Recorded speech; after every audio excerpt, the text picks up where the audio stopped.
ज़बरदस्त से eye specialist मेरे साथ इधर मौजूद है सेट पर, डॉक्टर अली ज़ैनुल आबदीन, जो कि बहुत ही फेमस आई स्पेशलिस्ट हैं। Sir, thank you so much for coming here. You welcome, thank you very much ji, आपका बुलाने का। Thank you so much. अच्छा, मुझे बताइएगा कि आप क्या समझते हैं कि आंखों के टेढ़े या भैंगेपन की वजूहात क्या हैं बेसिकली? एक्सीलेंट, बहुत ही अच्छा टॉपिक आपने रखा है जो कि बड़ा कॉमन क्वेश्चन है। एग्जैक्टली। देखिए, जब बच्चे छोटे होते हैं, अगर उनकी नज़र कमज़ोर है तो जो पहली अलामत जिससे माँ बाप को, घर वालों को या टीचर को या किसी और जो पता चलेगा कि बच्चे की नज़र कमज़ोर है या उसको नज़र नहीं आ रहा, हाँ। तो वो भैंगापन होगा, टेढ़ापन होगा या उसकी आंखों की हरकत होगी। अगर बच्चा, अब मैं आपको बताता हूँ, एक बच्चा पैदा हुआ है और ठीक है। पैदाइश के 2 दिन बाद, 4 दिन बाद, 7 दिन के बाद आप वालदा या वालिद नोट करता है कि उसकी आंखें ठहरती नहीं हैं बल्कि मूव करती रहती हैं, या उसकी आंखें अंदर चली जाती हैं, या कोई चीज़ या झुंझुना उसको पकड़ाते हैं तो वो उसको फॉलो नहीं करता या उसको पकड़ नहीं पाता, तो ये पहला साइन है कि बच्चे की नज़र बहुत ज़्यादा कमज़ोर है, या पैदाइशी तौर पे उसका पर्दा कमज़ोर है, ओके। या उसकी आंख के अंदर पैदाइशी तौर पे कोई मोतिया या कोई ऐसी चीज़ है जिसकी वजह से उसकी नज़र पूरी तरह रोशनी पर्दे पे नहीं पड़ रही। ठीक है, तो जब भी टेढ़ापन होगा, भैंगापन होगा, या आंखें अपनी जगह पे मुसलसल फोकस नहीं कर पाएंगी, वो ओके। इसे कहते हैं हम रोबिंग आई मूवमेंट या निस्टैग्मस। ठीक है, okay. Nystagmus along with squint in early childhood या थोड़ा सा लेटर एजेस के अंदर भी, ये एक इनडायरेक्ट क्लू है, इनडायरेक्ट साइन है कि बच्चे की नज़र ठीक नहीं है। उसकी वजूहात आंख की नज़र की कमज़ोरी होना, और उसकी नज़र की कमज़ोरी कॉर्निया की वजह से भी हो सकती है, यानी उसका नंबर हो सकता है, या उसके लेंस में मसला हो सकता है जिसमें मोतिया हो सकता है, या इसको पैदाइशी तौर पे पर्दे में कोई बीमारी आ गई है जिसकी वजह से उसको, और खुदा ना खासा एट टाइम्स क्या होता है, जिस तरह लेबर कंजेनिटल होती है, न्यूरोपैथी होती है, ओके। उसके अंदर बच्चे की जो ऑप्टिक नर्व है, यानी कि जो नस जिसने आंख को दिमाग के साथ कनेक्ट करना है, वो पैदाइशी तौर के ऊपर कमज़ोर होती है, या उस पर टॉक्सिसिटी इफेक्ट आए होते हैं माँ की कोई दवाई खाने की वजह से। ओके। और उसमें एट टाइम्स होता है, हम देखते हैं बच्चे को, उसका ईओए करते हैं, यानी कि बेहोशी में उसको मुआयना करते हैं, तो उसकी आंखें बिल्कुल ठीक होती हैं, लेकिन उसकी आंख की नज़र नहीं हो रही होती। तो इसका मतलब ये है कि उसकी टॉक्सिक इफेक्ट आए हैं मेडिसिन के, या पैदाइशी तौर पर उसकी नस ही कमज़ोर है। ठीक है, ओके। मतलब हेरिडिटरी पैपिलोपैथी या न्यूरोपैथी जिसे कहते हैं आप। ठीक, सो ये एक बड़ी ही कॉमन कंडीशन है। ठीक है, तो उसमें आप जैसे ही, अगर सपोज आपको पता चलता है, तो फर्स्ट थिंग इज़ कि आपने रिपोर्ट करना है। ओके। और जितने बड़े, मतलब जो अक्सर हॉस्पिटल्स हैं जिसमें बच्चा पैदा होता है, अगर वो इंक्यूबेटर में चला जाता है या किसी जगह पर जाता है, इसमें उसको ऑक्सीजन सप्लाई ज़्यादा दी जाती है, और उसके बाद माँ बाप को जब हैंड ओवर किया जाता है तो वो आई की कॉल लाजमी अटेंड कराते हैं उन तमाम बच्चों के। वो कहते हैं कि जी, आपने जो बच्चा पैदा हुआ है, हाँ। इस बच्चे को अगर प्री मेच्योर बच्चा पैदा हो गया है तो उसको लाजमी आई को चेक करवाएं। So okay. तमाम पब्लिक मैसेज ये है कि अगर किसी बच्चे की वालदैन ये बात नोट करते हैं कि उसकी आंख सीधी नहीं है, तो पहली फर्स्ट ही हो गया, उसको take it as an emergency, को फौरी चेक करवाएं उसको, जिसकी वजह क्या है। अच्छा, बच्चों में किस तरह का मोतिया होता है, मतलब कौन सी टाइप ज़्यादा एग्जिस्ट करती है, और बच्चों का जो इलाज है, बिकॉज वो बहुत छोटे होते हैं, तो क्या उसी एज में उनका इलाज मुमकिन है? ये आपने बहुत बड़ा टॉपिक छेड़ दिया, ये एक पूरी किताब है इसके ऊपर।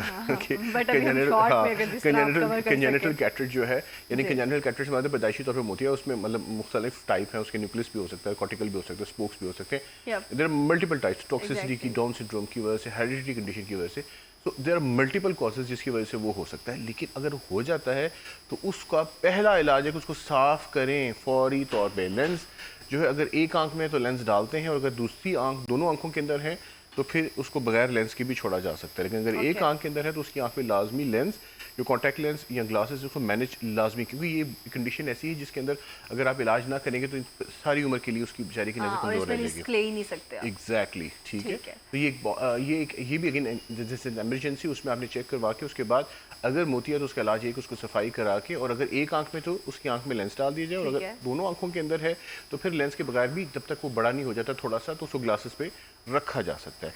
और उसके अंदर भी यही मैं आपको बता रहा था, उसकी आंख सीधी नहीं होगी, उसमें भैंगापन होगा जिससे आपको पता चलेगा, टेढ़ापन होगा जिसके अंदर। अच्छा, हाउ वी कैन जज कि इसको भैंगापन है या फिर इसकी सिंपल हरकत सिंपल सिंपल मुसलसल देखिए, हरकत आप नहीं है? जब देखते हैं इंसान की आंख के अंदर, तो दोनों आंखें, या बच्चा कोई चीज़ को, आप टॉर्च या किसी चीज़ को देखें, दोनों आंखें सीधी देखेगा। हाँ। तो भैंगेपन में क्या होगा, उसकी एक आंख अंदर चली जाएगी, और दूसरा लेंस कहीं और मूव कर रहा हाँ, है। और या ओके। उसकी आंख बाहर चली जाएगी, हाँ। यानी कि उसकी आंख सीधी नहीं होगी, या दोनों आंखें वो किसी चीज़ को देखेगा तो ऐसे चली जाएंगी।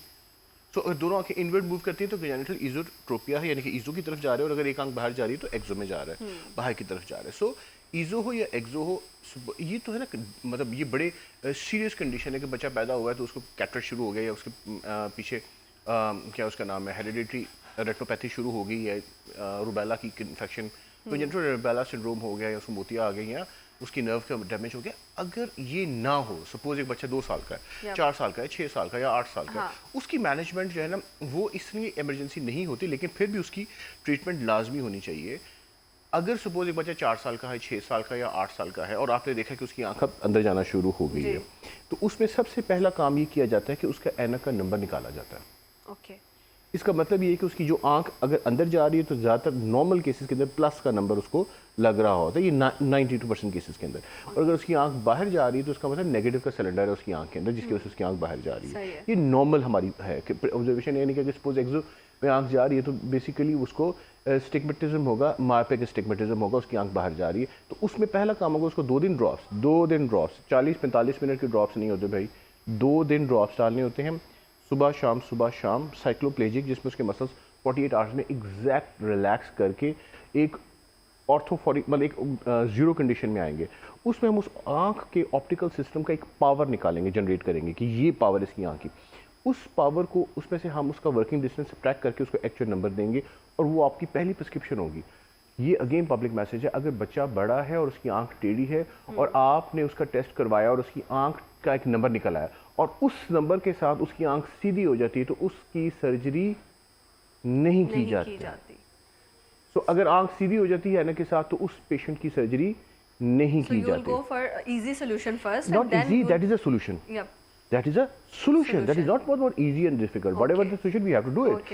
So the solution is कि if the child, अगर आंख का बच्चा आंख सीधी हो जाती है ऐनक के नाथ, तो आपने उसको ऐनक ही देनी है पैदाइशी तौर के ऊपर जब तक वो बड़ा नहीं हो जाता, क्योंकि वो प्लस है वो आहिस्ता आहिस्ता कम होगा, प्लस आहिस्ता आहिस्ता कम होगा, उसके मसल स्ट्रांग होते जाएंगे, उसकी फिक्सेशन डेवलप होती जाएगी, उसकी आंख सीधी हो जाएगी और फिर सारी मशीन यहाँ पर आप जिन ड्रॉप्स की बात करें there is a specifically exactly specific drops हैं और वो फिर आपने वापस डॉक्टर को ही देने होते हैं, वो घर में नहीं रखने होते, किसी और बच्चे को नहीं डालने चाहिए। ठीक है, नहीं तो माएँ ऐसे ही होती हैं कि अच्छा ठीक है इसको डाला है तो नेक्स्ट इसको भी डाल दो, इसको भी डाल दो ताकि आंखें ठीक रहे।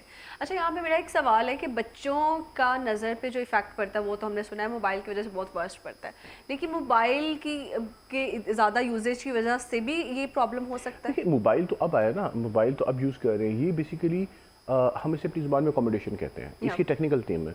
अब अगर बताता हूँ, देखिए एक बच्चा है वो मोबाइल पढ़ता है या एक मदरसे में बच्चा पढ़ता है वो कुरान पाक हिफ्ज़ कर रहा है, अगर एक हिफ्ज़ कर रहा है और एक दूसरा बच्चा गैजेट्स खेलता है उसके बाद उसको ये दोनों बच्चों ये दोनों बच्चों का अकोमोडेटिव जो लोड है वो दोनों का सेम ही है।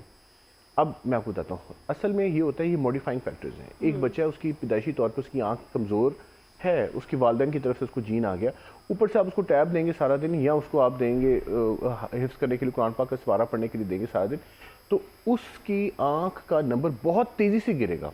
ओके, ठीक है, बहुत तेज़ी से गिरेगा। इसलिए अब ये नहीं कि माशाल्लाह एक बच्चा हिफ्ज़ कर रहा है, अल्लाह ताला की ज़ात ने उसको इतनी सादत दी, तो इसका ये मतलब नहीं कि आप उसको ओवरबर्डन कर दें, उसको हिफ्ज़ से उठा दें, ऐसा नहीं होगा। उसको मैं तरीका बताता हूँ जिससे उसकी हम आँख की नज़र को कंट्रोल करेंगे। या एक बच्चा है जो वो तो पेरेंट का एक पब्लिक मैसेज है कि मतलब इट इज़ वेरी डिफिकल्ट, मैं अपने बच्चों से बहुत मुश्किल से कर सकता हूँ, बट आई ट्राई कि I want to give a public message कि बच्चों को टैब कम कर दें, उनकी जो स्मॉल स्क्रीन है ना, मोबाइल तो बिल्कुल किलिंग है, टैब भी थोड़ी हद तक, लेकिन उसको कम कर दें। आजकल ऑनलाइन है लेकिन बस LCD exactly small screen projector या किसी ऐसी चीज़ पे ले जाए जिसको उसको बिग स्क्रीन के ऊपर आ जाए। ठीक है, अच्छा एक तो ये है सबसे आसानी होता है। आजकल बच्चों को बड़े अच्छे प्रोजेक्टर्स आ जाते हैं जिसमें आप वो प्रोजेक्टर लगा के बच्चा सारा मोबाइल ही यूज़ कर रहा था लेकिन वो बिग स्क्रीन के ऊपर यूज़ कर रहा होता है। ठीक है, और वो दीवार के ऊपर किसी जगह के ऊपर वो आ सकता है।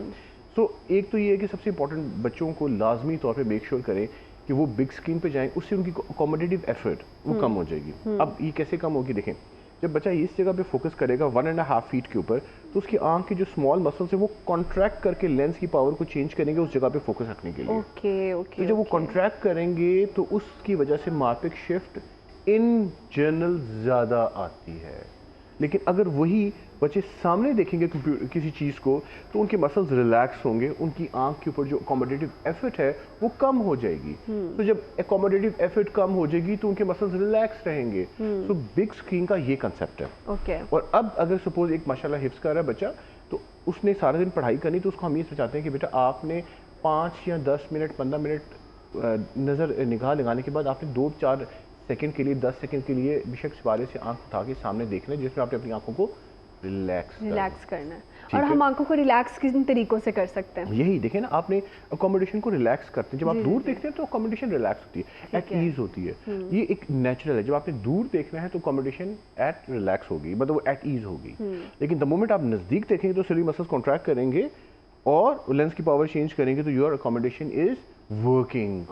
तो ये एक सबसे पहला होता है कि आपने पेशेंट्स को कहना कि आपने have to look at distance जब आप ज़्यादा काम नज़दीक का करते हैं।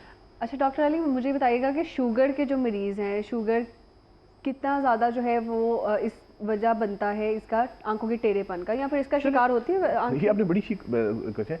नॉर्मली हमें सारों को पता है कि यहाँ पे शुगर के पेशेंट्स जो हैं वो इफेक्ट होते हैं उनके रेटिना को, that is called diabetic retinopathy. अब ये जो मैडम का बड़ा अच्छा क्वेश्चन और वैलिड क्वेश्चन है कि क्या शुगर का पेशेंट, और वो एज के साथ होता है 35, 40, 45, 50 के बाद अगर ये पेशेंट को 10 साल या कंजेनिटल मतलब उसको है शुगर और 20 साल से 10 साल से उसको शुगर है, तो अब ये पेशेंट्स वो होते हैं जिनको माइनर स्ट्रोक होता है। शुगर का मरीज जो होता है ना, या ब्लड प्रेशर का मरीज जो होता है उसको माइनर स्ट्रोक होगा। जो स्ट्रोक होता है वो एक इसी तरह क्लॉट आ जाता है या थोड़ा सा ब्लीड कर जाता है वेसल। तो शुगर का जो पेशेंट है उसके अंदर अगर सडन भेंगापन आना शुरू हो सकता है, होता है, तो उसकी वजह होती है स्ट्रोक। ठीक है, तो उसमें ये होता है कि पेशेंट कंप्लेन ये करता है, वो नॉर्मली 45, 50, 55 ईयर्स के पेशेंट्स होते हैं, वो आते हैं कहते हैं सडनली कि डॉक्टर साहब हमें जो है ना दो नजर आना शुरू हो गया। तो दिस इज़ वेरी इंपॉर्टेंट। अगर किसी यंग पेशेंट को या किसी अडल्ट को सडनली बैठे बैठे वो कहे कि जब हमें हर चीज़ के दो डबल इमेजेस आना शुरू हो गए, तो उसका मतलब है कि blurry vision at times yes, at times no. Blurry vision नहीं होती, लेकिन दो नजर आना चाहिए। हम ये कहते हैं ना, ये उंगली एक साथ उंगली का एक और इमेज आ रहा है, और फिर जब आप उनको नज़र को फॉलो करते हैं तो यू कम टू नो कि एक्चुअली उनकी आंख का एक पट्टा वीक हो गया हुआ है, यानी कि एक नर्व पे अटैक हुआ है, और वो सेकेंडरी डायबिटीज हो सकता है। And this can be worst. और वो फिर उसमें हमने एमआरआई और सीटी स्कैन लाजमी करवाना होता है और कंफर्म करना होता है, और फिर न्यूरो फिजिशियन में इसके साथ होते हैं, फिर बाद में उनको ऑक्यूलर एक्सरसाइजेज और प्रिज्म्स देते हैं, control it. Okay, thank you so much. Doctor Ali Zainul Abidin हमारे साथ थे, बहुत ही फेमस आई स्पेशलिस्ट हैं, और प्लीज़ आंखों का जो है ना बहुत इंपॉर्टेंट पार्ट है हमारी पूरी बॉडी के अंदर, बिकॉज उसी से हमने जो है अपना विजन क्लियर रखना है। तो खुद से मत ड्रॉप्स डालें, डॉक्टर से कंसल्ट करें, फिर जाकर जो है वो मोतिया है, ये जो भी चीज़ें हैं उसको कंसल्टेशन के बाद जो है डील करें।